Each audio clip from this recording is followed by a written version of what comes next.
Join Tarcia on this journey to discover the rest. Go.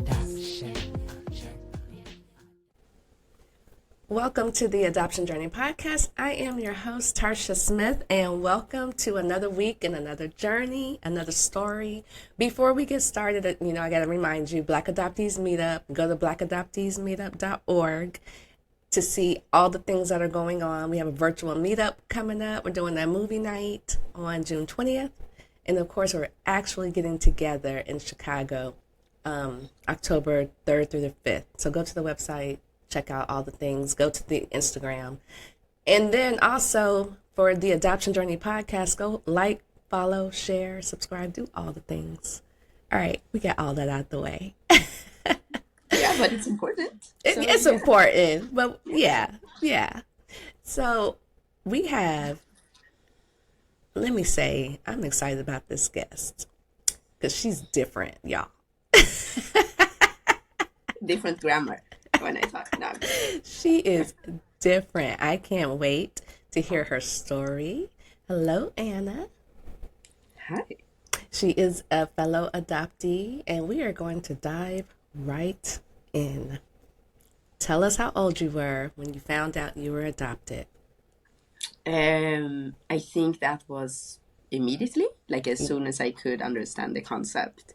Okay. Mostly because I'm a single kid with white parents raised in Sweden. And there it is. And there it is. Yeah. So tell us where you were born, and then when your white parents adopted you, where did you go? So I'm born in Salvador, in Bahia, Brazil, which is a big, it's a place with a lot of character, a lot of identity, a lot of culture, which I didn't have a chance to really reconnect with in the way that I would like. And I'm born much earlier than what I'm supposed to be born. So I weighed, so you're premature. Yes, I'm premature. And now I realize that you don't count in kilos, do you? No, you don't. No. So if you tell me how much you weighed in kilos, I'm going to have to get this calculator and figure it out. Yes, probably. I weighed like 1.4 kilos. So that's it's like I don't know if I can compare it, but it's like a package of milk. Google. Like 1.5 package of So milk. you were 3 pounds. Yeah. So I think I was extremely sensitive for everything, every impression, every change, everything. And that put me maybe in more spotlight than what it would have been otherwise, because I was allergic to everything, and I couldn't eat. Like I was allergic to everything. Yeah, because you're 3 pounds, right? Yeah. And I wasn't breastfed, so those two things, in the combination of being transported across the world, I think those things are So not brilliant. How old were you when they adopted you? So I came to Sweden when I was 6 weeks. So you went from Brazil to Sweden. Yes. At 6 weeks old. So I'm not sure how old I would have been if I would have been born in the right time. But I was 6 weeks from the day that I'm born. When I came to Sweden. And traveled across the world at 6 weeks. Yeah, that's not brilliant. It's not brilliant. Not at all. So tell us, because you are born in Brazil. I'm looking at your skin tone.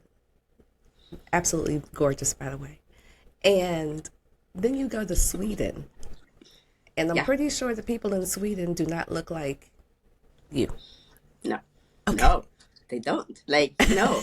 And it's, I think it's maybe more, it's more mixed now. Because of the different, I'm 38, so it's a different society now, but it's also not a different society. Got it. So I'm raised with, the experience of being the only Black person in my neighborhood, the only Black person in my class, the only Black person in my school. Those 6, grade K to 6 or however you call it. Yeah. And simply always being socialized and needing to assimilate into an idea of whiteness. Okay, hold Yeah. on. I can't even get my words together because I got to go there because you just turned the corner for me. Did you grow up with parents that tried to introduce you to your culture, or did you grow up when you getting ready to just be a white person in this white world and just do all the white things, if you will? So I think it's both. I think my parents really did their best in trying to balance all of these things and sides and identities and whatever. Okay. But they have simply been clueless of what it means. Sweden is a society that is colorblind, and they like to be colorblind. So it's a part of their social identity that they are proud of. Can you explain that? Like, what does that look like? So it means that they are proud to say, I don't see color. I'm definitely not a racist. And this is the narrative that I've heard in every possible form that you can express it in words and without. Wow. It's just that everybody knows that that's not true. Like every non-white person knows that that's not true. Yeah. Which means that the hyper visibility I've been experiencing as a Black person in this society got probably even more worse because I was allergic to everything. But also I'm not having a personality that is typically Swedish. I'm not calm. I'm not quiet. I'm not... We have a word in Swedish that is called lagom. And it's like a word that you can only find in Sweden. So it means that you cannot be too much and you cannot be too little. You have to be in between, and then you're lagom. And you are not. Yeah. I have no idea how lagom even feels like. I cannot relate to that at all. I was trying, obviously, but your parents are Swedish? Okay, they're like the whitest people on earth, Swedish. Yes. Okay. I don't know if you know the answer to this, but what made them go to Brazil and adopt? So so there were 15 families in Stockholm at this time that adopted children from Brazil because somebody got a connection with a lawyer that could do these adoptions privately. So you didn't have to go through the big institution that was regulating the parenting courses you should have gone and blah, blah, blah. So they got a shortcut, which I'm not sure if for me personally, I know that my adoption was made legally in every single way because I met my biological mom and my grandfather and all of these we'll get there. people. It's easy. People are like, oh no, but then it's ruining the story.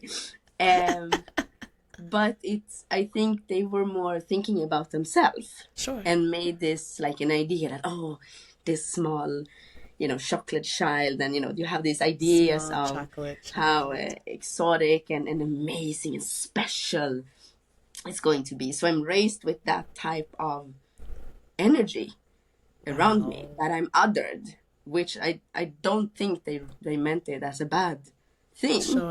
But it's not at all what I feel comfortable with, and I don't think anyone feels. Are you an only child? Yeah. Oh, okay, so all the energy was just on you, all the focus. Yeah. Yeah. On this, how do you say this little chocolate child? Yeah. And it's, and I mess it up. The idea my mom had about me, I messed it up all the time. Ooh, she sent me to dance ballet. I'm not a ballet dancer. Like, I don't have this energy of grace. I have more like, wow, let's go, fun. It's like ballet. You're doing the samba and they want you to do ballet. Yeah. And I was trying, obviously, because I thought I was supposed to do it and play the piano. You're like, no, give me some drums.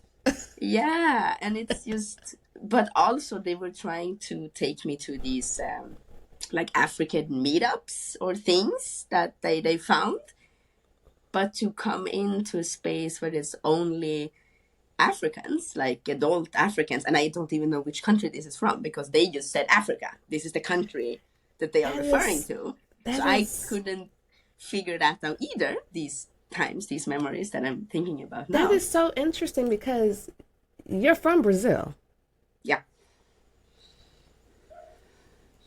Okay.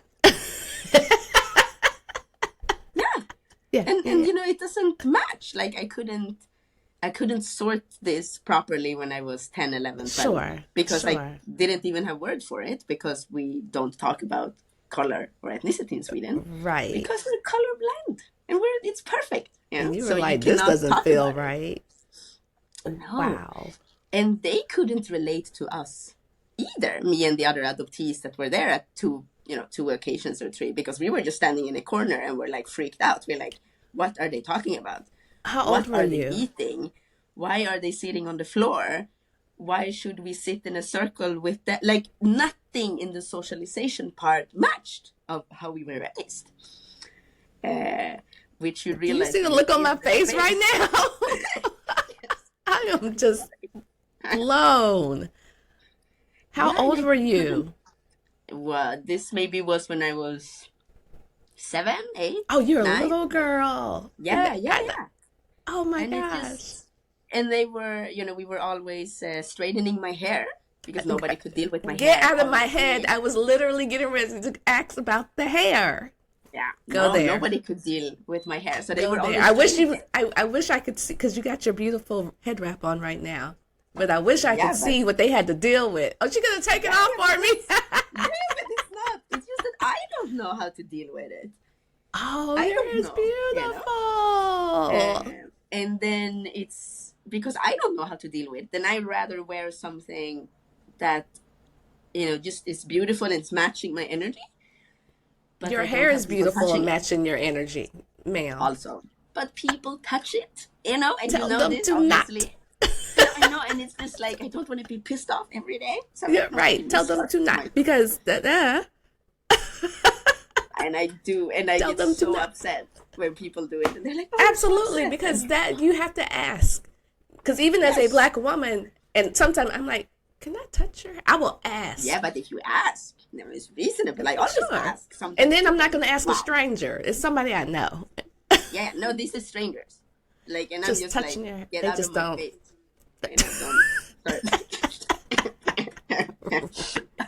So tell me, how was your mom dealing with your hair? Well, so she went from thinking that it's extremely cute, which is also, touching it with a sense of that I'm othered, that I'm not like her, that I'm exotic, that it's special, that it's something, whatever. I'm not sure what she was thinking, but with this feeling that, wow, curiosity and you just feel like you're somebody at the zoo when people do that in general. I think everybody knows that also. So it was either to have that, and everybody touched it in school. Everybody was making fun of me. Everybody was just, it was not cozy. Or go to the hairdresser and straighten it. And straighten it with what? What were they straightening? These chemicals that makes you cry when you get it on the skin. That you're supposed to sit with an hour or whatever it is. An hour? Yeah, we were sitting a lot because they didn't want to go there so often. So we were sitting there a long time, and we were holding the chairs and crying and whatever. I realized that we have a lot of different experience around this now, and I thought.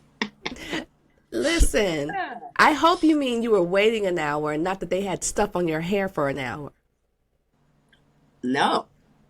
It was like, this when it gets this feeling that it burns? Yes, I know exactly what you're talking about. Yeah. An hour? No, girl, your hair should have been on the floor. Long. Yeah, it was. Yeah, but sometimes it did. And then, it was not a good experience. No. Like that, obviously. And then when I have beautician friends right now that are cringing right now. They're going to listen to this. They're cringing right now. Yeah, I can understand that. Which also made these meetups with this African, whatever group this was, totally messed up, because they're like, why do they look like Oprah? basically. They were like, this is why, who did this to them? And like, Not touched it and like, Oprah. what is this? And we were like, oh, no, like, don't touch Why us. do they look like Oprah? Is And we, like, I don't, and we really didn't understand anything about this. And they obviously couldn't understand. and the us word either. that you keep using a lot, and I'm wondering if it's something that you heard all the time, is exotic. Yeah, I heard that a lot. Yeah, I can I tell because didn't that's hear. you keep using that word, and it's Yeah, almost it's like the only one that makes sense because it wasn't beautiful, it wasn't amazing, it wasn't special, it wasn't cute, it wasn't, it's not those words. That's not what I'm talking about. I'm talking about when somebody sees you and points out that you are different and gets an idea of what that means. Exotic.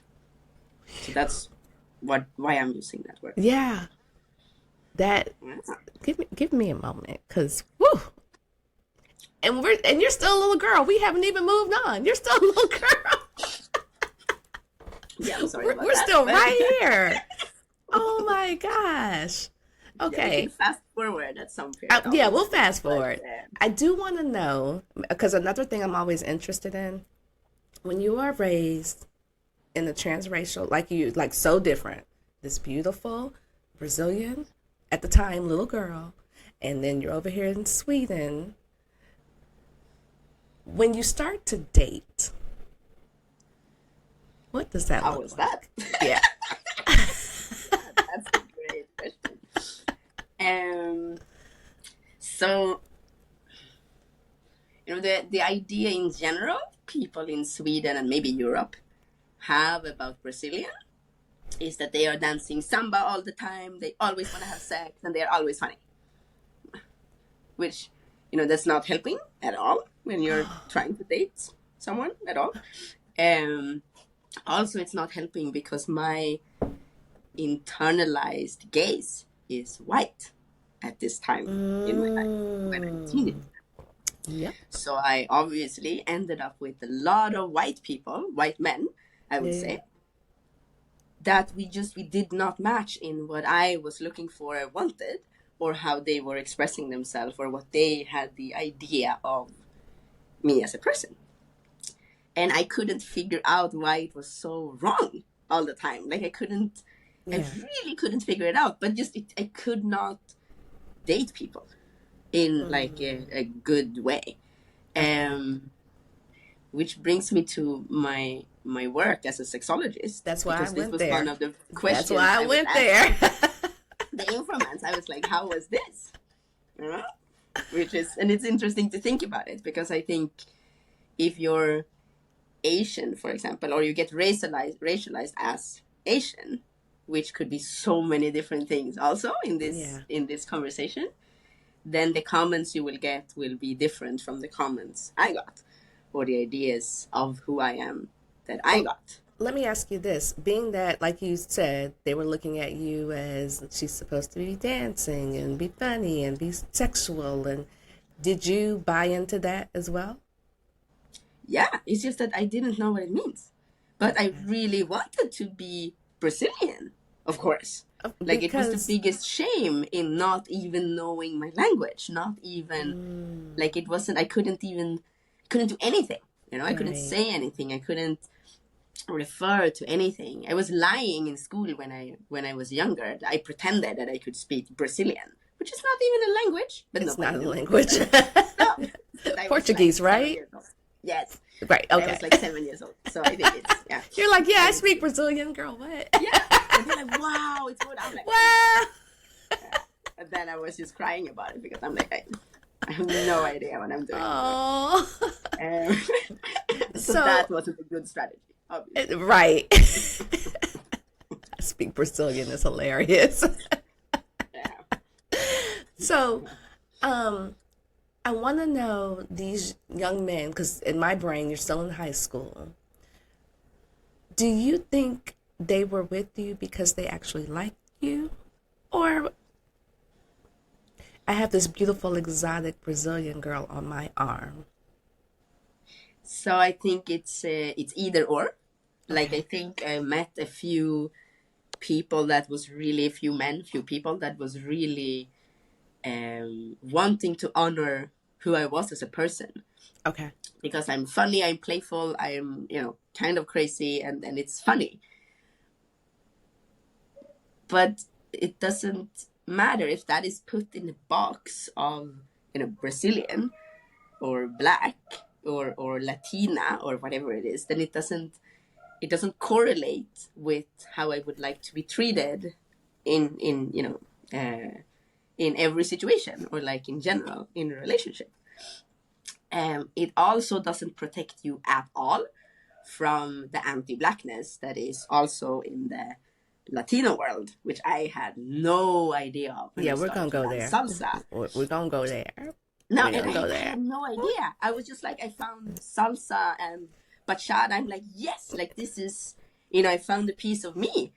And I couldn't understand why it was such a messy things in these clubs. Like, I could not figure it out. And obviously nobody told me either. So it was like, understanding one piece of Yeah. something, which just led me to falling into another black hole Another somewhere whole else. and And a I'm whole like, nother thing. But hold yeah. on. We're gonna get there because yes. Because yes. Okay, so I'm gonna fast forward a little bit because I'm still in your relationship business. I'm all in your business right now. So you're so when do you, and I am gonna get to when you finally like get to the biological side of your family, but I have to ask this. When do you finally get to date someone that's either Brazilian or black? Like, what was your first experience? What were they? So I'm happy that you asked, because I think I can remember that I dated one black guy, Okay. and that was like 5 dates. So it wasn't really like dating in a serious relationship. I did have like a one night stand with a black guy also a couple of years ago, Okay. but it's so no, I never had No. that experience of being mirrored like that in a relationship, Even to this day? even to this day. Huh. Okay. Yeah, I that's wasn't a ready lot for of that questions. answer. I know. And I've been thinking a lot about that, because I'm like, how did this happen? Like, why did I, and how much of the things that are challenging then in a relationship is because we have a hard time understanding each other or understanding each other's worlds. But I wish I knew, like, if I could have a map for that, that would be great. Do you see Like, the look on my face? You're, yes, I know. I'm waiting for the map. I was not ready for that answer. But if we turn the question then, and like, how would you describe what is the benefits or the good things or the beautiful things in dating somebody that has the same skin color as you, or that Yeah. identify in the same way as you, or however you want to express it? Yeah.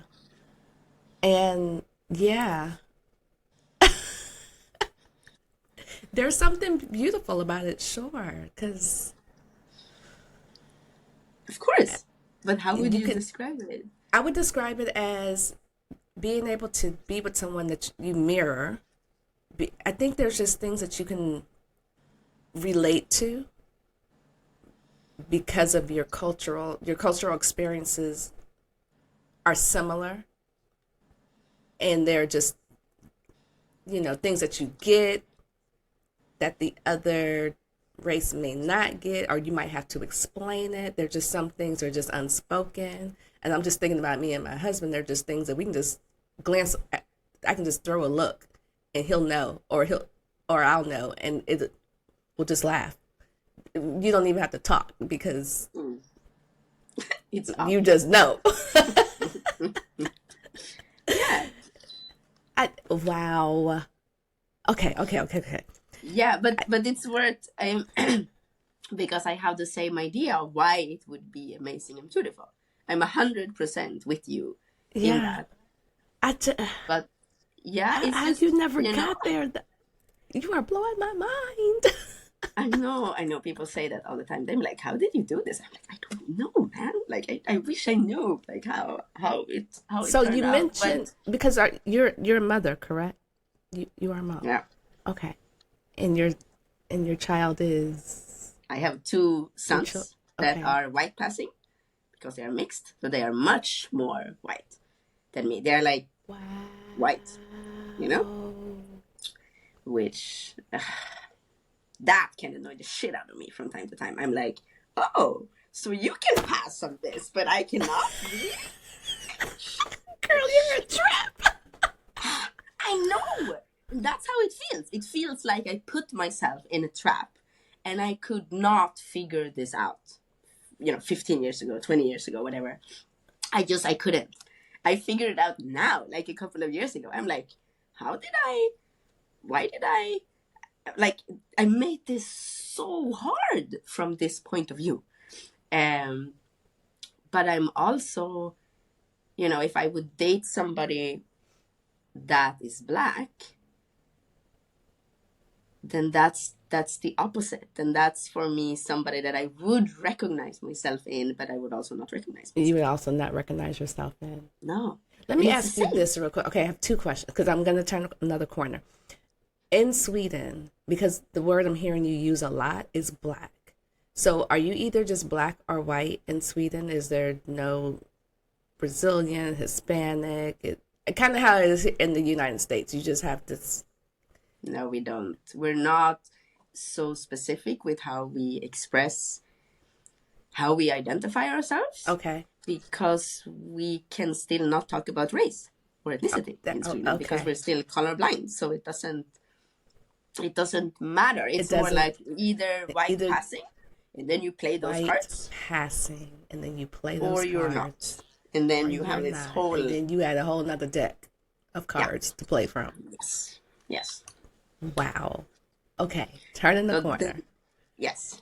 So your biological side. First, I want to know how you found them. Because did you had a closed adoption? Meaning, I'm not sure what that means. Okay. Did you have any information about your biological family? I did. But okay. So I didn't know how to find them. Okay. But since my adoption was made in private, correct, I just emailed the lawyer that made the adoption and I said, "Can you find my mom's address?" And he said, "Sure." And it took him 7 days. And then he was like, "Here is her address. Good luck." This is real different. Yeah. Real different. That's a privilege. This is a big privilege. Like to absolutely. Have absolutely. Big privilege. So when you get this, how old are you? Let me ask you that. How old are you when you're doing this? 21. Oh, you're young. Okay. Yeah, 21 and a half or something like this because I got pregnant with my first somewhere here. Okay. And then it got, very important to know my roots and to try to navigate what this was and not was and all of these things. Okay. So I was 21 or 22. You get this address and then. So because I've been thinking about it for years. I'm like, should I try? Should I not try? Okay. Will she be angry? What should I say? How everybody's, back and forward, back and forward, back and forward. And one day I just woke up and I was like, it has to be now. Now I know. And I'm doing it now. And I emailed this lawyer and I got this answer. And I wrote a letter. Or I wrote it by hand. And I couldn't translate it to Portuguese. Because this was also before, Google Translate. And I didn't know anyone who spoke Portuguese. So I called the Brazilian embassy. And I was like, "Can you help me to translate this?" They're like, "No, that's not our job." And I'm like, "But you have to do it. Nobody else can do it." And they're like, "No." And I've never been so upset in my whole life in the phone with an authority. I can't believe you called them and you was like, "Look, translate this." Yeah. And I was screaming. It was like, "Girl, no." And it was so stupid that he said no. And he realized this, obviously. And he was like, "Okay, send me an email. I will translate it." So he did in the end. Okay. And then I wrote it by hand and I sent it in a normal, real letter. What year is this? 2008 or 2009. Okay. So it's 15 years ago now, Okay. more or less, más o menos. And I got back an email from my mom after like another week. So this is like a 2-week period from that I made the decision until I actually had an answer, which is like so crazy if you think about it. Yes. How long people are. Yes. Yeah, so crazy. So much privilege. But her letter comes back in and look, in Portuguese, right? Yeah. And So then I you called gotta the get somebody to embassy. translate it. Yeah, I gave it to the embassy again, and he's like, okay, this is the last time I'm doing this. And I'm like, okay, thank you. And what did she And then say? my mom had, she said she's very religious. She's Catholic. Okay. She wrote something about me being like, it's a gift of God that I came back, that she never thought this would happen. It couldn't be more like special that this is what happens now. And where am I? Who am I? Yeah, all the things, right. Yeah. And then I went there like 4 months later or something, like Christmas 2009 or 2008, I don't remember. I think 2008, 2009. So I met her and my little sister then the first time. Okay. And celebrated Christmas with them. What was that like? Because that's different. So in Sweden, when we celebrate Christmas, we meet our relatives. We don't want to hang out with them too long because we all need to be lagom. We don't want to be too much. We don't want to be too little. So we say, eat dinner, look on cartoons, hang out a couple of hours, and then people, give you presents. That is not what is happening in Brazil. No. I can not. It is not. Wow. She said, wow. And I made such a fool out of myself, because I was so emotional all the time. I was crying all the time, basically. Every time I looked at my mom, I was crying. And every time I looked at my little sister, she was like 8 at this time or something, I was just crying. I was like, it's Do you look like your mom? Did you see my parents are. So my mom is white, like white passing. She looks like, okay, so wait, let me rephrase that. In her world, okay, she is white. In my perspective, she's like Portuguese. Okay. She looks like she's from Portugal. If I would just, come with an idea from my upbringing, I'm like, this is not white. For me, like the wall is white, this is white. I'm like, that's white. That's the whiteness I know.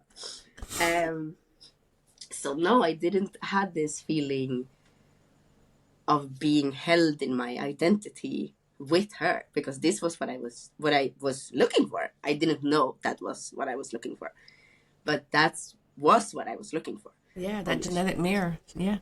Yeah, which I didn't get with her. And my little sister is also white, like Portuguese white. Yeah. Now but my grandfather is black though. And when I saw him, I was like, look at that! Like the same face, the same smile, like we moved the same. And I was like, oh look! And it's like love at first sight. Yeah. I never had that. Yeah. So cool. That's the best thing that ever happened. That. And nobody got it. There's like, you don't even understand what he's saying. And I'm like, I don't care. Look at him. I don't care. I just want to look at him. I don't care what he's saying. Look at him. No. But what was he saying? Did somebody translate for you? Yeah. Like nobody knows what he's saying. He just have one teeth and he just talk about his veggies and his stuff. And I was just looking and crying and like, look at him. She said he just had one tooth. And okay. Yeah. And he, we couldn't talk about anything because he cannot read. So he is one person that does this thumb, to sign things. And so we don't, we couldn't get to know each other either. But hold on, wait, back up for me. So you go to Brazil and you don't even have a translator with you. You are just in Brazil. Yeah. I trusted my mom would find a translator, which she did. The son of the priest in the church. Okay. That was great. So we spent a lot of time at the priest house. Yeah. Oh, how fun for you. That's great when you're not really religious. That's great. I made such a fool out of myself in that. Wow. Oh, wow. So, do you know why you were given up for adoption? Were you able to get that side of the story? I do. And for me, that is like the biggest deal breaker for me, because I don't talk with my mom after this. I tried, here and there. I don't talk with her. I don't talk with anyone after this. Okay. Because it's a total deal breaker.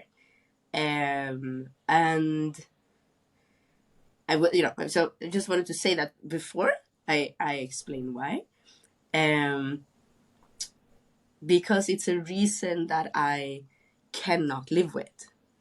And the only way for me to actually live with it is to not internalize that truth, or not to be in that. Because what happened when I was there, and I was pregnant, it was the second time I was there, and I met my mom, and I met my aunt, who is 1 year older than my mom. And she's a hairdresser, so she wanted to do my hair. And then I looked like Oprah again also. Just want to say that. Because she's white passing too. Your Yes, aunt. Okay. Exactly. Okay. And I was just like, this doesn't make sense. Why couldn't anybody braid it or lock it, or just do something and let it be? No, like, they were not what they... Anyway. And my cousins came to this hairdresser place. And my cousins, which is the children of my aunt. So they are 1 year older than me. Okay. And 1 year younger. And they were there, and she was pregnant, and they had their kids also white passing, all of them. And I was just like, wow, this is so crazy. I have like the biggest family suddenly. But how did you make the decision to leave one? How are you pregnant with your first, and you know that you cannot keep all of the kids? How do you make that decision? Who is going to do it? Okay, hold on. Before you answer that, let me just understand. Your biological mom, you're her oldest? Yes. Okay. She kept the other two. She kept the other two. Okay, go ahead. So that's what I know. That I don't knew at that point that they couldn't keep all of us because they didn't have the money. And I was like, how do you make that decision? If you're pregnant, because I had 1 year between my cousin that is 1 year older and 1 year younger, how do you make the decision of who to keep? Wait. Because I just got to understand. So your aunt has children, and you are your mother's first.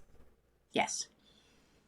So the sisters, my mom and my aunt, were pregnant basically in the same time. At the same time. And then you because had my cousins is 1 year older and 1 year younger. And then you, and then the cousin. Yes. All right, go. And she was like, well, we couldn't keep all of you. And I was like, how do you make that decision? Like, how do you do it? You're two sisters, nobody in a relationship. You're pregnant with your first. You both know that you cannot keep all of the kids, because of money or whatever. Mm-hmm. How do you decide? And I was like, I couldn't find the reason.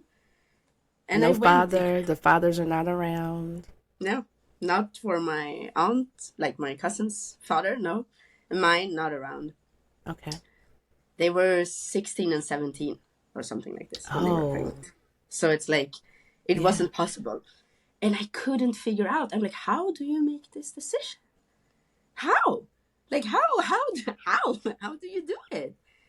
And she looked at me with the translator, and she told me that, look, so I did everything when I was pregnant. I went swimming. I, was eating, a lot of veggies. I was doing everything because it was like, I didn't know. Like, we couldn't make this decision. And I was like, but how did you do it? Like, it's eating my brain out. How? And I had the biggest, deepest respect for her in this moment. Until she told me that, when I was born and she realized, or she saw how black I am, then she knew that she wouldn't keep me.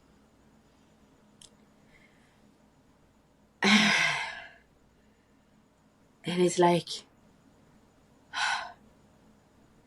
it was impossible to breathe. It's like hard to breathe when I talk about it 15 years later as well. But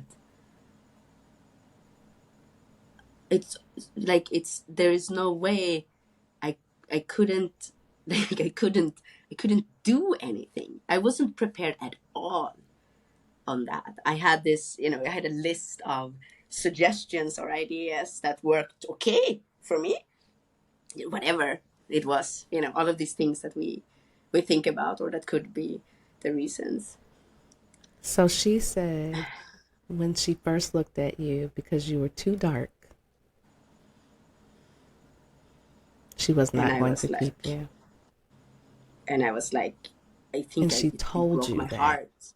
Yeah, to my face, around all of these other people in my family. And I was like, I think you broke my heart. Like, I think it broke. Like, I cannot breathe. And she's like, but Brazil is very racist. And I'm like, no, you are the racist. That's the problem. It's not, and I was so devastated. I didn't say anything useful. You're in Brazil at this moment. Yeah. Away from home. And I was pregnant. And so you're real emotional. Yeah. And real hormonal. I couldn't do anything. Like, I couldn't think. I couldn't eat. I couldn't. And how much longer was your stay? Like a week. Oh. That was great. So do you ever get any information about your father? Because you got to get your looks from somewhere. Yeah, so now you're turning into another corner here. So I met the man. No, so there is a name in the birth certificate. Okay. And I asked her about it. I was like, is this my father? Can we meet him? And she's like, that's not the same guy. This is just a random name. And I was like, okay. Do you know him? And she's like, yeah, of course. And I'm like, maybe. Right. Maybe you call him. Yeah. She's like, no, we can just go there and surprise him. And I'm like, that's not what we do. That's the fucking worst idea I ever heard. No, maybe you email him or call him and ask if. She said, let's go surprise him at his house. Sometimes I'm like, really? Are we related? Like, why would that be a good idea? Jesus Christ. So, we met this guy, which I couldn't really relate to him. I didn't look like him. He's also like Portuguese. And I was like, how many kids do you have? Like, how is your life? What are you doing? And he's like, I have 5 kids. And I'm like, 5? So I have 4 siblings. And he's like, I'm not counting you as my kid. I have 5 kids. And I was like, oh, okay. So why are you here then? Like, why are we hanging out if this is the attitude? And he's like, no, but I just, your mom wanted me to come. And I was like, okay. So you're not going to tell them? You're not, like, are you not going to tell them that I'm here? He's like, no, I would never tell them. Is he white passing as well? Yes. And I was like, wow, that's great. That's great, really. And I was like, is this a joke? Right. Like, what are right. People? Am I on? Joking? Is somebody going to hop out with some cameras and go, this is all, and this is all the same trip? Yeah. And I'm like, I don't know what to do with you guys. I'm like, I But is this for real? Because you never took a DNA. Did you take a DNA test or have you done that? I did now. 2 years ago.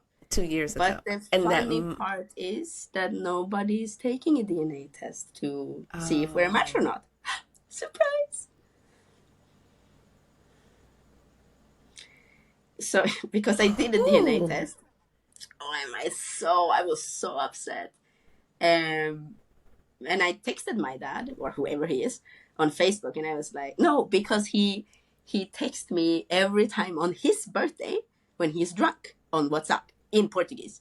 And every time I text him back, and I'm like, I don't speak Portuguese. What do you want? And he's, oh, blah, blah, blah, I'm coming to Switzerland. And I'm like, good, because I live in Sweden, but go to Switzerland, have fun. Like, I was gonna say, you don't live in Switzerland. like, and I'm like, yeah, whatever. You're like, great, yeah, go ahead to Switzerland, because I'm not there. Have fun, have fun. And then the last time I was like, do you even know if you're my dad or not? Right, it's like, questionable for me. It's very questionable for me. It's more questionable now, because he's like, look, your mom told me that she had a child when you came. I didn't know before. And I was like, I'm sorry, you got the information when I came? You didn't know that she was pregnant before? He's like, no. So she just asked me to come and spend some time with you when you were there. So I did. No, I need some DNA evidence. I'm not sold on him. Yeah, and that's what I said. And I was like, okay, I will just send you this DNA test, okay? Give me your address. I will pay for it and I will send it to you. Funny part is that I don't have his address now. I think it's 2 years later, because he is busy driving. He is building a new house. He is having a cold. He will send it to me late. You can make a list out of the bullshit excuses. All the things. And I'm just like, how can you not want this truth? Why is this a thing for you? What is the good part about holding this information from me? What? Like, how does this make sense? And it's like, but we don't need to make a big thing out of it. And I'm like, well, yeah. But just take the fucking test. Take the test. How hard can it be? I'm sending it to your address. So, give me your fucking address. When you took your DNA test, you had some matches in there, yeah? Not with anybody from my biological family, because nobody else did the DNA test. Nobody has. So nothing? No matches? Not even distant relatives? No matches? No, it's like 1%, no, not even 1. It's like 0.2% to that person, which could be the cousin of super, the cousin, whatever. Right, way down the line.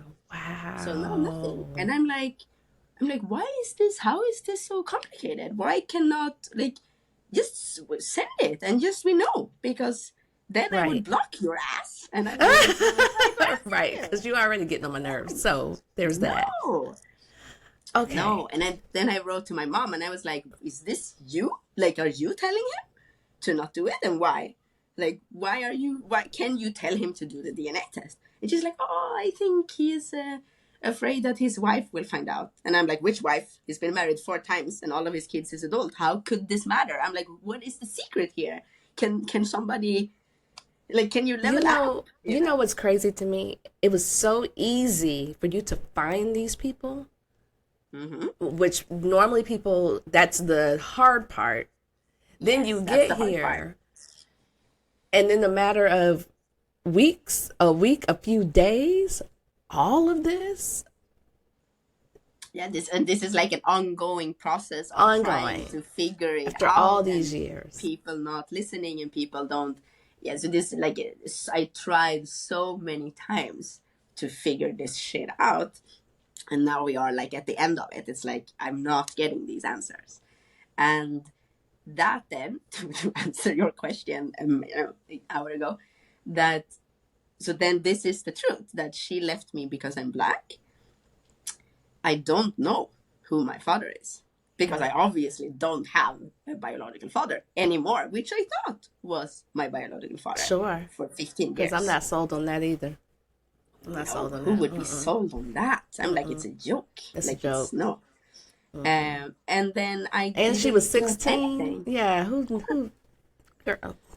Yeah. No. And then I didn't get anything. I didn't get a connection to my country. I didn't get a connection with my family. Really. I didn't. Yeah. I don't feel welcomed or held or home or accepted, because it's just not possible to feel that. So does So does your adopted do your adopted parents, what do they say about all this? Or do you tell them?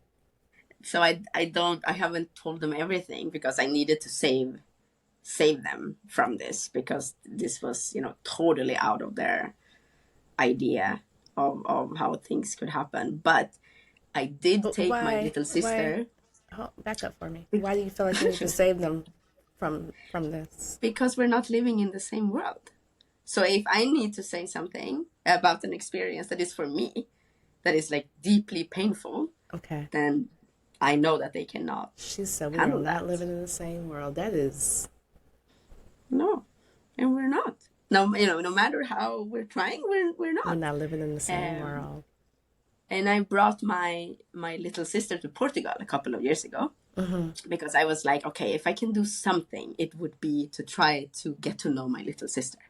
Okay. And she doesn't have a dad, it's messy, everything. And we were planning for it. I was like, get your college degree, get your driver license, learn English. I will send money every month and I will bring you to Portugal because it's Portuguese. And, I can figure that out, and she can build something in Portugal with me, and she can get to know the kids. And I'm like, it's a win-win. If we can pull this off, it's a win-win. Yeah.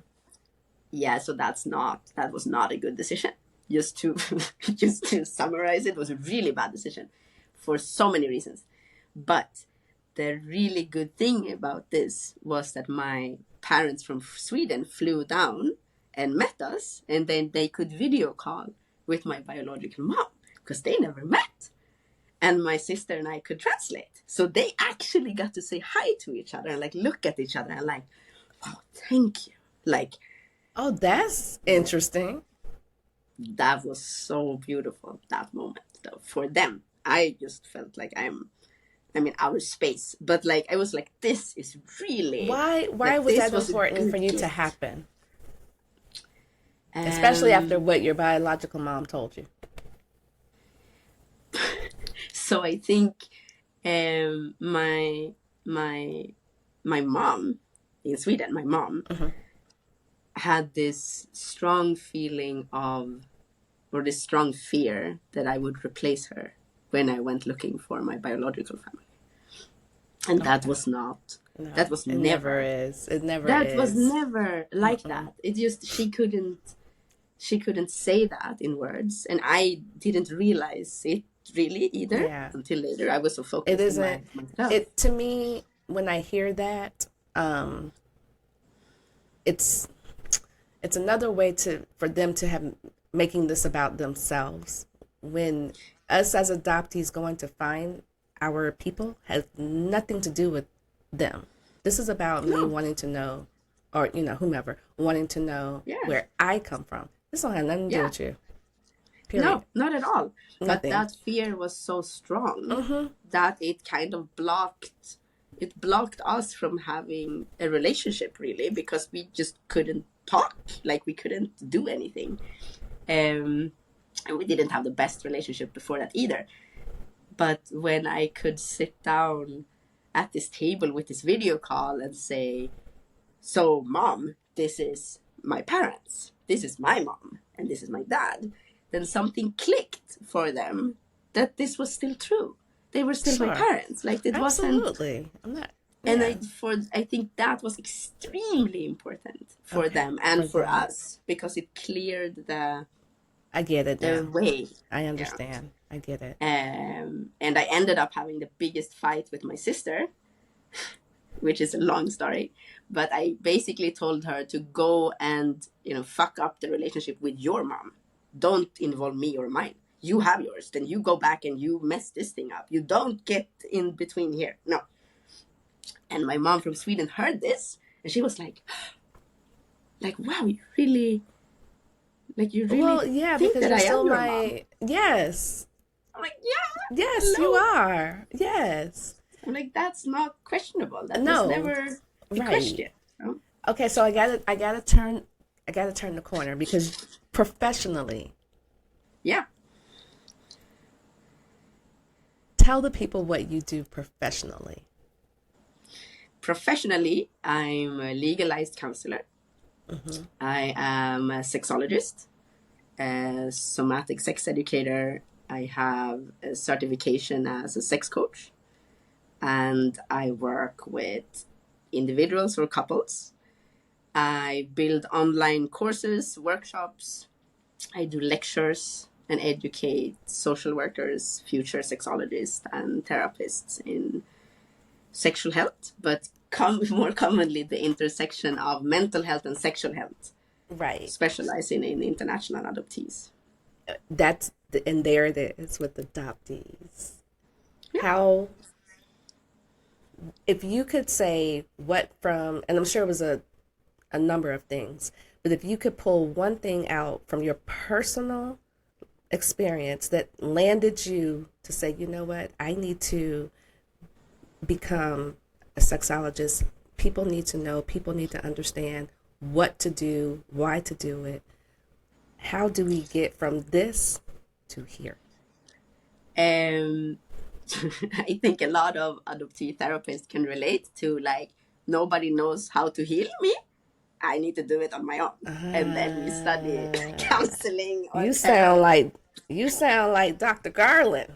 Yes, like I think a lot of us has done that with that intention at start. But the interest for me in sexual health and sexology came when I got a divorce 7 years ago or whatever it was. And I was like, I'm so lost. What do I even like? What do I even appreciate? 7 What years should I ago, do? and you're still having these questions about yourself at your big age. Because who would mirror it? Because who would mirror it? Oh my God, that's so good. I didn't even have a black therapist until now, like this year. And every time I see her, I'm like, look at her. And you're like, look at you. She's like, girl. You can adopt me just a little bit. She's like, and I love that you said that, because you are a counselor. You are a licensed, all the things. And you yourself have a therapist. Yeah, we all should have one. We all like should. In periods of time, we all should. Because what is healing for us is different in different ages and different stages of our lives, always. And it's different ways that we can heal. Like Dr. Garland, like writing. Yeah. It's a perfect way for her. And I love when she talk about writing, because it's like she really Lights can explain. Up. That girl, look, I tell her all the time, that girl is lethal with the pen and a piece of paper. Yes. And for me, when I was asking myself this question, I was like, what do I even like? Like, I need to choose something that I like to study or to do more or whatever. And I was like, can I study dance? Like, I always loved dance. And I was like, can I study it? And I was like, oh, dance and movement therapy. I will take that. And then I was like, what am I interested about? And I'm like, sex is pretty, like, why is it so many taboos? Why is it so hard? I'm like, can you study sex? Like, can you? And it's like, oh, a Master of Science in sexology. Like, did you struggle with that? Did you struggle with sex? So I think the struggle has been growing up to understand what sexual liberation is. Like, how can you feel liberated in a sexual meeting or a sexual connection? Because what I commonly see, both in the research I'm doing, but also with clients, and also if I think about myself, is that sex can turn into an arena. It is an arena where everything is there. Mm-hmm. Your anxiety from earlier that day, the internalized racism or, white supremacy norms that you have, racial fetish, your self-esteem or not, the shame you have, like everything is there. You just don't think about it like that so often. Yeah, never heard it, but you're right. Yes. Yeah. Yes, because if you think about it, it is there. Because it is there. In your nervous system, it's in your experience. You're not, it's not like you, oh, I'm so horny, great, in the evening if your grandmother died in the morning. That's not how it works. It's all of you that is there. And then we need to think about it like it's all of us. So that part is really interesting for me around sexuality or sexual health. So it's the intersection of mental health and sexual health, basically, which I'm interested in. And then if you tie in being an adoptee to that, that's another whole another layer. It is. Because, who are you attracted to and why? And why? And do you choose the right type of partners for you, what you actually need, or do you choose what you want, what you think that you want? Or if you have challenges with your attachment still or whatever, then are you choosing somebody that's actually going to choose you? Or are you choosing somebody that you need to fight for in bed? Or, there's so many layers here. And do you want to, do you like to leave control, like to let go? Are you feeling free when you are in a sexual connection? Or is it the opposite, that you prefer to be the one in control? Or do you need to have the lights off or not because you don't want to look at yourself? Like, there's so many things. Oh my gosh. So many things. Yes. And then I'm like, there has to be something here that is worth talking more about. Oh, but nobody really talked about adoptees' sexual health. And I'm like, how can we not do that? How would I not have performance anxiety if adoptees have the highest rate of anxiety and all of the other bullshit statistic that we have? How would I not have problems with my sex life? How? I'm like, that's not making sense. And like, it's of course not talked about. It's not. No. Because off the top of my head, you and Dr. Garland and y'all are the only two talking about it. That I know. And it's a process, and people didn't. I think we never, as a group, we never got the chance to look at this properly, because what we always heard, the narratives, is that we should be grateful. Should be happy. So that means you should be grateful. You should be grateful for the bad sex, maybe. And also, grateful for the bad sex. Or what does it mean? How would we know what it means? Like, okay, grateful but also, for the bad sex is wild. But somewhere that might be what people think. Yeah, like, I should be grateful for this, or I should. Somebody wants me, or this is how it feels to be wanted. Me. But also, like, mental health and sexual health sits together. They come together always. Then, if we're just going to say that, it's attachment theory, it's because we have a broken attachment that we are not, having relationships that works.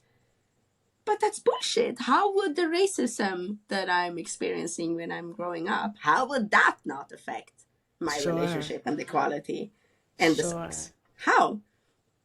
Because not only did you grow up with the racism, then you went and found your family and still had to deal with the racism. Oof. Yeah, that's great. I was like, really? Okay. What should I do now? So it's like, it doesn't add up for me. We can talk about attachment also. But I'm like, I don't want to hear that as the only reason for why we are not having good sex, or feeling that we can talk about it, or feel that we can, keep our relationships, or that we cannot, deal with our traumas or whatever, because it's just about the attachment. It's because I'm broken. No, that's not okay. Because if this is what people have been telling us, which they have, more or less, that's the leading narrative in general about attachment theory, then I'm happy to be challenging that. I might be wrong, but I'm happy to see if I'm wrong, because I don't think I'm 100% wrong. I think there's other sides here. I don't think you're 100% wrong either. I want to ask you a question. Dealing with the racism, and I'm wrapping it up, I promise. Dealing with the racism. It's not so easy to wrap up. I know. When you look in the mirror, do you love what you see? I do now. Which is maybe more about how I feel in my body and what it looks like. Okay. It's more like how I walk, how I hold myself, how music feels in my hips, how I'm feeling in my body. There was a time where I didn't recognize myself when I looked at myself in photos, where I'm like, I don't know that person. Like I cannot relate to what I see, which is such a mind fuck when you realize you're like, whoa, wait a second, like, how is that even possible? Like, how many layers is there here to unfold and like fix? That was a bad realization. No, good, but also like, wow, not great. But I also now, I only wear clothes that I love. I threw all of my clothes out that I hate. I just buy these type of clothes that I love. That's the only thing I'm wearing. I'm not wearing any other bullshit. And I'm So can you describe what you love versus what you had to throw out? Give me an example of one thing you threw out and one thing you kept. Like pants that are just not, because the body type I have, there is no clothes in Sweden that matches that you're short. Girl, no, because I'm sure you're curvy. I'm sure you're a curvy girl. There's no clothes that matches that, and the jeans are always too long, and I'm like, it's not feeling good. Right. And so now I buy African print fabric here in Thailand, and I like do my own ideas on clothes, and I come there and I'm like, I want this. I want this. I want the jumpsuit. I want the skirt with pockets, like big pockets. Aren't pockets great? Why are pockets so great? Pockets are so great. And I'm like, who did this? Like, who did this to us? I don't know what it is about pockets. I love pockets. No. And I think feeling that I'm free in my body and my expressions. So that's maybe what it sounds like. You're very liberated. I'm trying. It's been a hard work, but it's also no way to do things differently anymore. Like, it's not, you cannot know all of these things by experience and professionally and choose something else.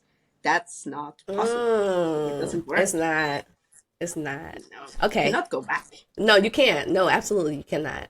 Okay, this is my last question for you. If you had to say anything to an adoptee about their sexual well-being, what would you tell them?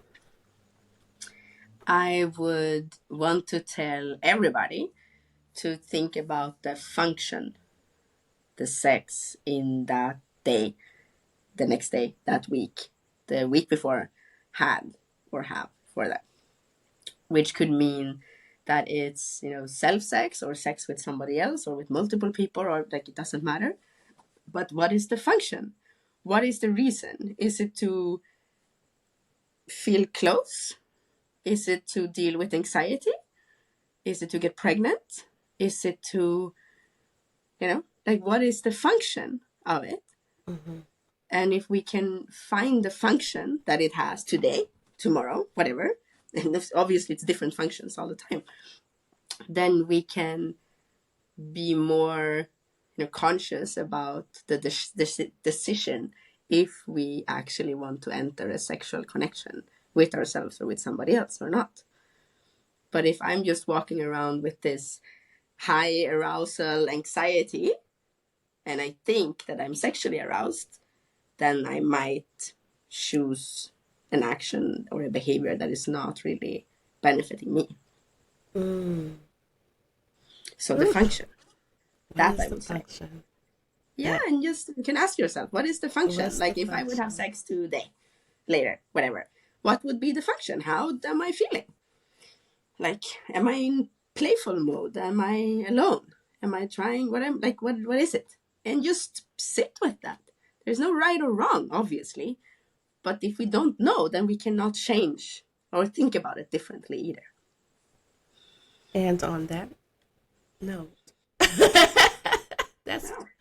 and on that note, I want to thank you for coming and having this amazing conversation with me that I was very excited about. So many crazy corners everywhere. So many. Yeah. So don't leave me. Hold on one second. And on that note, bye, family.